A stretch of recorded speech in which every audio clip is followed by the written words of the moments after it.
नमस्कार मित्रों, साल 1326 माली साम्राज्य का राजा मूसा केटा प्रथम अपनी हज यात्रा के दौरान मिस्र की राजधानी काहिरा पहुंचता है। ये वह वक्त था जब काहिरा में बेहद ही गरीबी थी। न जनता के पास और न राज्य के पास इतना धन था कि वे अपना जीवन सुकून से व्यतीत कर सके। चारों तरफ हालात खराब थे, लेकिन जब ये खराब हालात मूसा केटा ने देखे तो उन्होंने काहिरा के लोगों को इतना सोना दान दिया, उससे न सिर्फ काहिरा में बल्कि पूरे मिस्र में रातों रात महंगाई आसमान छूने लग गई। अब लोगों के पास इतना सोना आ चुका था कि वे अगले 10 सालों तक काहिरा में सोने के भाव औंधे मुंह गिरे रहे और हालात इतने बेकाबू हो गए थे कि मूसा केटा को अपना ही सोना काहिरा के लोगों से वापस उधार लेना पड़ा ताकि वहाँ पर महंगाई कम हो सके। लेकिन हैरानी की बात यह नहीं थी कि मूसा केटा ने काहिरा में इतना बड़ा दान दिया, बल्कि हैरानी की बात तो यह थी कि मूसा केटा कोई और नहीं बल्कि मंसा मूसा थे, जिन्हें इतिहास का सबसे अमीर इंसान माना जाता है। मूसा की दौलत के बारे में कहा जाता है कि वे उससे भी ज्यादा दौलतमंद थे जितना अंदाजा लगाया जा सकता है। वे बेहद ही अमीर थे,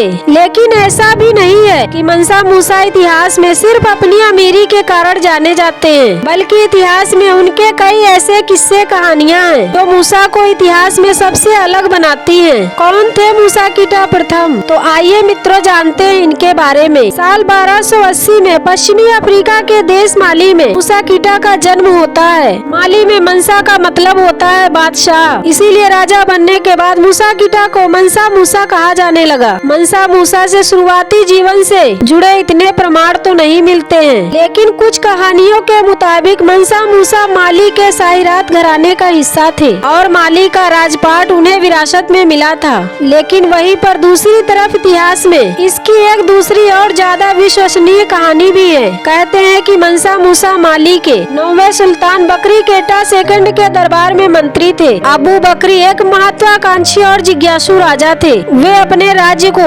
अटलांटिक के अथाह सागर के दूसरे तरफ तक फैलाना चाहते थे और वे अपने सपने को पूरा करने के लिए साल 1312 में तकरीबन 300 जहाजों को अटलांटिक महासागर में भेजते हैं ताकि वो अटलांटिक के दूसरे तरफ की दुनिया को देख सके। लेकिन ये वो उनका सपना धरा का धरा रह गया, क्योंकि माली से अटलांटिक के लिए रवाना तो जहाज 300 हुए थे, लेकिन उनमें से सिर्फ एक ही जहाज वापस लौटा था। अबू द्वारा भेजे गए बाकी सारे जहाज एक भयानक समुद्री तूफान में फंसकर अटलांटिक के गहरे पानी में समा गए थे। लेकिन अब्बू अब भी हार नहीं मानने को तैयार थे। इस बार अटलांटिक के दूसरी तरफ की दुनिया को ढूंढने के लिए लगभग 3000 जहाजों के साथ अबू बकरे खुद इस मिशन पर निकल पड़े। इस मिशन पर निकलने से पहले उन्होंने अपने ही एक मंत्री मूसा केटा को अस्थायी राजा बनाया और उसे अपनी राजगद्दी दे दी। माली पर मूसा का ये राज्य सिर्फ कुछ ही वक्त का था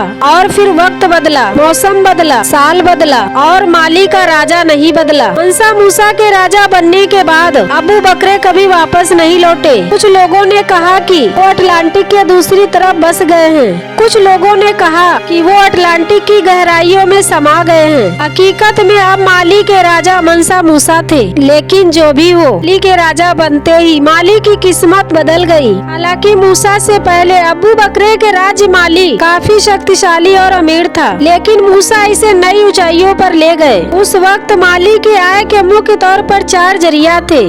पहला सोना, दूसरा नमक, तीसरा कोला फल और चौथा हाथी के दांत। मूसा भी ये बात जानते थे, इसीलिए राजा बनते ही उन्होंने सबसे पहले बुम्बुक पर हमला किया, क्योंकि उस वक्त बुम्बुक में एशिया, यूरोप और अफ्रीका की सबसे बड़ी गोल्ड माइन थी। बुम्बुक के बाद उन्होंने इटजिल और टकाजा जैसे नमक बनाने वाले राज्य पर जीत हासिल की। मूसा के इन सब हमलों में एक मुख्य बात यह थी, मूसा ने सिर्फ उन्हीं राज्यों पर हमला किया जहाँ पर बड़ी मात्रा में नेचुरल रिसोर्सेज थे। मूसा के हाथ में माली की सीमा पश्चिम में अटलांटिक सागर से, पूर्व में नाइजर नदी और उत्तर में सब सहारा से लेकर साउथ में फॉरेस्ट ऑफ इक्वेटोरियल फैल अफ्रीका तक लगभग 2000 मील क्षेत्रफल तक फैल गई। मूसा के राज्य में अब माली अफ्रीका, यूरोप और एशिया तक सोने और नमक का व्यापार करने लगा। माली का ये व्यापार दिन दोगुनी रात चौगुनी तरक्की कर रहा था, लेकिन ये मूसा का बिजनेस सीधे तौर पर नहीं होता था। इसमें 3 लेवल होते थे। पहला लेवल था माइनर्स का, जो जमीन से सोना निकालते थे। फिर होती है सूडान मिडिलमैन, जो एक सूडान से मिडिल के बदले ये सोना खरीदते।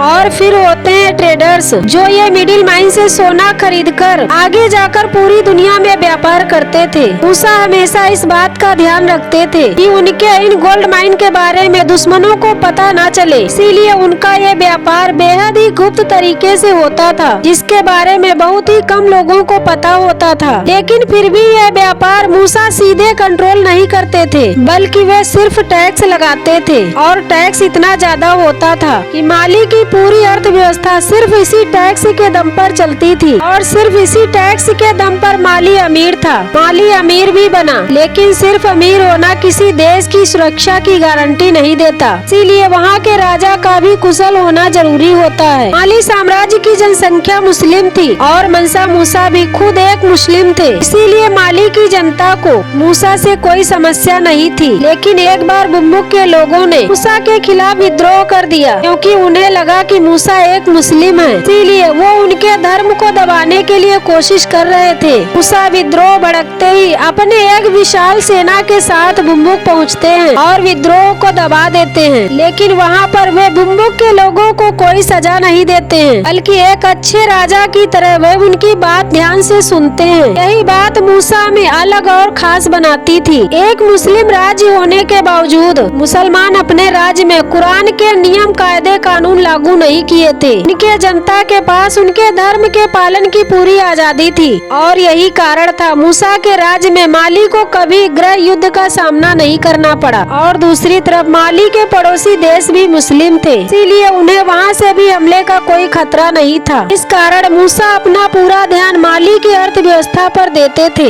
सोने के अलावा माली की अर्थव्यवस्था में नमक, कोला फल और हाथी के दांत महत्वपूर्ण थे, कि माली साम्राज्य के आसपास रेगिस्तान था, इसीलिए नमक वहाँ पर खाने की चीजों को सुरक्षित रखने में काम आता था। हाथी के दांत जड़ी बूटी बनाने के काम आता था, और कोला फल एक ऐसा फल होता है इससे रेगिस्तान में प्यास कम लगती है, इसीलिए ये तीनों ही चीजें काफी कीमती थी। माली साम्राज्य अधिकतर व्यापार मिस्र, अरब देश, यूरोप और एशिया के साथ होता था, जिस कारण माली साम्राज्य में धन की कोई कमी नहीं थी। मूसा की खुद की जिंदगी भी काफी आलीशान थी। इससे जुड़ी एक कहानी काफी मशहूर है, आइए ये भी जानते हैं। मूसा एक बार अपनी पत्नियों के साथ रेगिस्तान की यात्रा पर थे, तभी उनकी दूसरी पत्नी को उठ रही धूल से कुछ समस्या होती है। तब मूसा ने तुरंत रेगिस्तान में इरिगेशन सिस्टम खड़ा कर दिया। मूसा की अमीरी का एक किस्सा एक हज यात्रा से भी जुड़ा है। मूसा एक मुसलमान थे, और हर मुसलमान अपने जीवन में कम से कम तो एक बार हज की यात्रा करता ही है। इसीलिए मूसा भी साल 1324 में अपने काफिले के साथ हज यात्रा के लिए निकल पड़े। लेकिन उनके काफिले में 100, 200, 1000, 2000 नहीं, बल्कि पूरे 60,000 लोग थे। इनमें से 12,000 तो अकेले गुलाम थे, जो मूसा का सोना उठाकर चल रहे थे। उस सोने का लगभग वजन 21,000 किलो था। इसके अलावा माली से मक्का तक की इस लंबी यात्रा में मूसा के काफिले में 100 हाथी और 80 ऊँट भी थे, जिन पर लगभग 136 किलो सोने का पाउडर था। मूसा ये सोना अपने साथ जकान या दान के लिए ले जा रहे थे। यात्रा के दौरान मूसा को रास्ते में जो भी गरीब व्यक्ति मिला, उसे ये सोना बांटते हुए आगे बढ़े। इसके अलावा मूसा का ये काफिला हर शुक्रवार जहाँ पर भी रुका, उसने वहाँ पर मस्जिदें बनवाई, और मक्का तक की अपनी इस यात्रा में उसने काहिरा और मक्का मदीना में लगभग 20-20 हजार की सोने की ईंटें बांटी।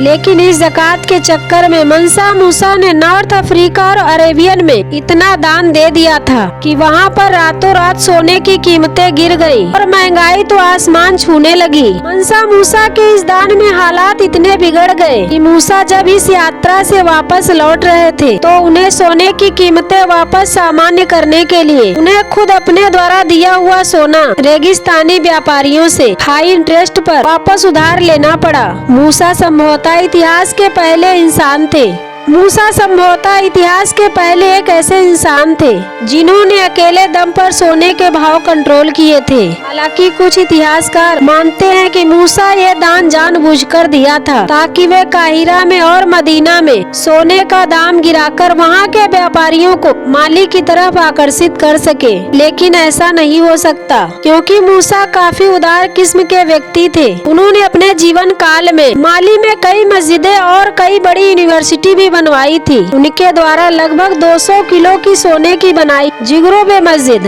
और टिम्बकटू में संयुक्त मदरसा तो आज भी अस्तित्व में है। लगभग 25 सालों तक राज करने के बाद साल 1337 में 57 साल की उम्र में मंसा मूसा की मृत्यु हो गई थी। उनकी मृत्यु के बाद उनकी आने वाली पीढ़ी उनके राज्य को ठीक से नहीं संभाल सके और उनके मंत्रियों के लालच ने माली को कई हिस्सों में तोड़ दिया। तो यह थी मंसा मूसा की कहानी। आप लोगों को कैसी लगी कमेंट कीजिएगा और हमारे channel story line audio cast को लाइक और सब्सक्राइब कीजिएगा।